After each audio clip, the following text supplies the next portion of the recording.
সম্মানিত ভিউয়ার্স, আপনারা খেয়াল করতে পারছেন আমি কিন্তু অলরেডি সিভিল সার্জন অফিস মানিকগঞ্জের ওয়েবসাইটে আছি।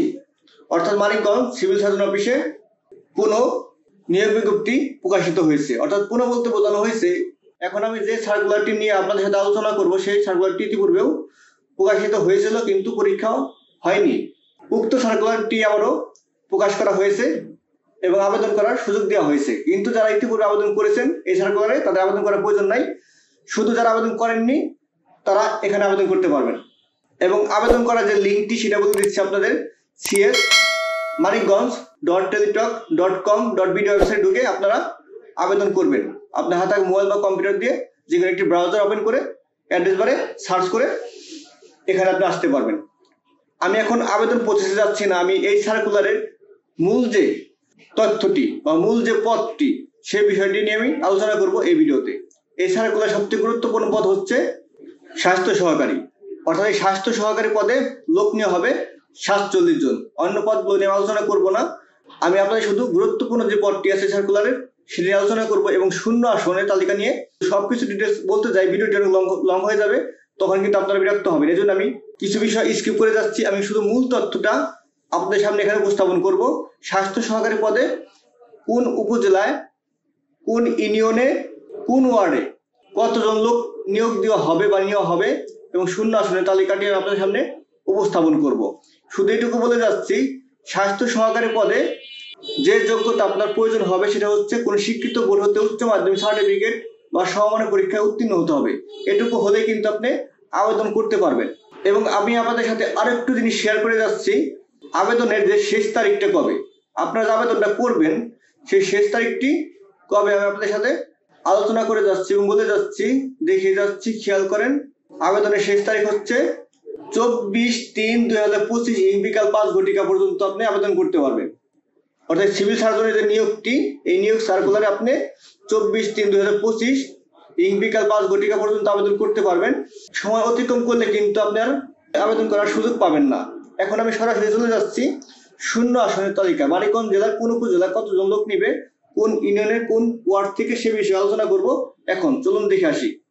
আপনারা খেয়াল করতে পারছেন আমার সামনে কিন্তু অলরেডি একটি শূন্য আসনের তালিকা আমি উপস্থাপন করছি। Health assistant belong post in Manikganj, অর্থাৎ শূন্য আসনের যে তালিকা বা খালি পদ, অর্থাৎ এখানে শূন্য আসনের পূর্ণাঙ্গ তথ্য এখানে দেওয়া আছে। আমি আপনাদের এ বিষয়ে একটু ধারণা দিচ্ছি, খেয়াল করেন। এখানে উপজেলার নাম হচ্ছে ঘিউর, সিংহের, তারপরে আছে আপনার এখানে হৈরামপুর, সাটুরিয়া, শিবালয়া, এরপরে আছে খেয়াল করে নিচের দিকে দৌলতপুর উপজেলায় কিন্তু লোক নিয়োগ দেওয়া হবে। এখন আসেন এখানে কি বোঝানো হয়েছে, ওয়ার্ড 1, ওয়ার্ড 2, ওয়ার্ড 3। এই 1 হচ্ছে আপনার সাবেক ওয়ার্ড, আর বর্তমান 1কে ভেঙে, এখন এই 1কে ভেঙে বর্তমানে করা হয়েছে 1, 2, 3। এই 2 বলতে বোঝানো হয়েছে সাবেক 2, এই 2কে ভেঙে বর্তমানে করা হয়েছে 4, 5, 6।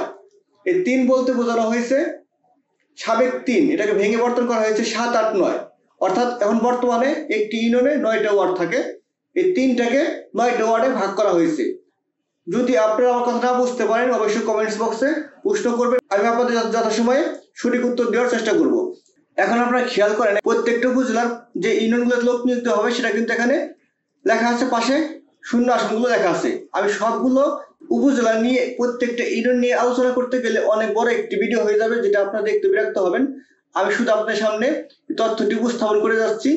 আপনারা যে উপজেলার লোক, আপনাদের যেটা দেখার প্রয়োজন সেটা আপনারা দেখে নেবেন, শুধু ভিডিওটি একটু থামিয়ে নিয়ে, তাহলে কিন্তু আপনি বুঝতে পারবেন। আমি কিন্তু আগে বলে গেছি, 1 হচ্ছে 1, 2, 3, 2 হচ্ছে 4, 5, 6, 3 হচ্ছে 7, 8, 9 নম্বর ওয়ার্ড। এখন আমি পুরো সার্কুলারটি একটু টেনে আপনাদের দেখাচ্ছি, খেয়াল করেন। আপনারা প্রয়োজন মতো আপনার যেটা দেখার প্রয়োজন, আপনার যে উপজেলার বা যে ইউনিয়নের, সেটা থেকে আপনার থামিয়ে নিয়ে একটু শূন্য আসনটি দেখে নেবেন। সবগুলো কিন্তু আমি দেখাচ্ছি ধীরগতিতে, খেয়াল করেন। সর্বশেষ হচ্ছে এখানে দৌলতপুর, মোট পদ সংখ্যা হচ্ছে 47 জন। এখন আমি শুধু আমার নিজ উপজেলা হরিরামপুর, এই হরিরামপুর নিয়ে একটু বিস্তারিত আলোচনা করব। খেয়াল করেন এখানে হরিরামপুর উপজেলা 5টি ইউনিয়ন থেকে লোক নিয়োগ করা হবে। কাঞ্চনপুর, হারুকান্দি, দুলুরসুরা, সুতালুরি, আজিমনগর, এই 5 ইউনিয়নের শূন্য আসনের তালিকা আমি আপনাদের সামনে এখন উপস্থাপন করছি, খেয়াল করেন। কাঞ্চনপুরে লোক নিবে একজন, বর্তমান ওয়ার্ড হচ্ছে 7, 8, 9। হারকান্দি ইউনিয়ন থেকে লোক নিবে একজন, বর্তমান ওয়ার্ড হচ্ছে 1, 2, 3। এর বাসিন্দারা শুধু আবেদন করতে পারবেন, এর বাইরের বাসিন্দারা কিন্তু এখানে আবেদন করবেন না। দোলসুরা, খেয়াল করেন, এখানে বর্তমান ওয়ার্ড হচ্ছে 4, 5, 6। এখান থেকে একজন লোক নিয়োগ দেওয়া হবে, পদ সংখ্যা একজন। সুতালর ইউনিয়নের বর্তমান ওয়ার্ড হচ্ছে 7, 8, 9, অর্থাৎ 7, 8, 9 এর বাসিন্দারা আবেদন করবেন শুধু দোলসুরা ইউনিয়নের, পদ সংখ্যা একজন। আজিমনগর ইউনিয়নের পদ সংখ্যা হচ্ছে একজন, ওয়ার্ড হচ্ছে 4, 5, 6, অর্থাৎ এই 4, 5, 6 এই ওয়ার্ডের বাসিন্দারা আজিমনগর থেকে আবেদন করতে পারবেন। এইভাবে প্রত্যেকটা উপজেলায় কিন্তু তথ্য দেওয়া আছে। আর আমার হরিরামপুরে লোক নিবে 5 ইউনিয়ন থেকে 5 জন। নিচের দিকে খেয়াল করেন, আমি আরেকবার দেখাচ্ছি। সাটরিয়া, তারপর শিবালয়া, তারপরে আছে নিচে খেয়াল করেন দৌলতপুর। আমি উপর থেকে আরেকবার আসছি, খেয়াল করেন, উপর থেকে একবার আসছি ঘিউর, তারপরে আপনার সিংহের। সবকিছু কিন্তু আমি আপনাদের সামনে উপস্থাপন করলাম। সব ইউনিয়নের তথ্য আমি বলতে পারলাম না, এই জন্য আন্তরিকভাবে দুঃখিত, কিন্তু আমি সমস্ত তথ্য কিন্তু আপনার সামনে উপস্থাপন করে গেছি। আপনি একটু কষ্ট করে ভিডিও থামিয়ে দেখে নেবেন।